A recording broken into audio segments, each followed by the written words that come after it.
ஒரு மனுஷனுக்கு காலையில் எழுந்திரிக்கிறது, அது ஒர்க்கிங் டேஸில் எழுந்திரிக்கிற மாதிரி ஒரு சோம்பேறித்தனம் எங்கே தான் இருந்து வரும்னே தெரியாதுங்க. இதே சண்டேன்னு வச்சுங்க, தூங்கலான்னு சொல்லிட்டு கமுந்து கமுந்து படுத்து படுத்து பார்ப்போம். ஆனால் தூக்கமே வராது. 6 மணிக்கெலாம் முழிப்பு வந்துடும். இன்றைக்கி ஸ்கூல் காலேஜ் எல்லாமே இருக்குது. இருந்தாலும் சூப்பரான தூக்கம் வர்றது, எழுந்திரிக்க மனசே இல்லாமல் கஷ்டப்பட்டு எழுந்திரிச்சு சமைக்கவும் மனசு இல்லை.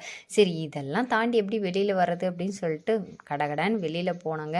சின்னதாக தோட்டத்தை பார்த்தேன், அவ்வளோதாங்க. அதில் பூத்திருந்த பூவெல்லாம் பார்த்துனே கடகடன்ற ஒரு ரெஃப்ரெஷ்மெண்ட் வந்துருச்சு.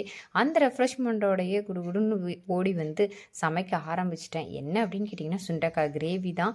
செம்ம டேஸ்டியாக வந்துருந்துச்சு. சுண்டைக்காய் கிரேவி செய்ய தெரியாதவங்களுக்கு கண்டிப்பாக இந்த வீடியோ வந்து செக் பண்ணி பாருங்கள். நம்ம சேனலில் இனிமேல் டெய்லி 11 AM வந்து லாங் வீடியோவும், அதனுடைய ஷார்ட்ஸ் வீடியோ வந்து 5 PM வரும். ஸோ மறக்காமல் செக் பண்ணுங்கள். இதை வந்து லாங் வீடியோவில் எப்படி செய்யணுங்கிறத நான் சொல்லியிருக்கேன்.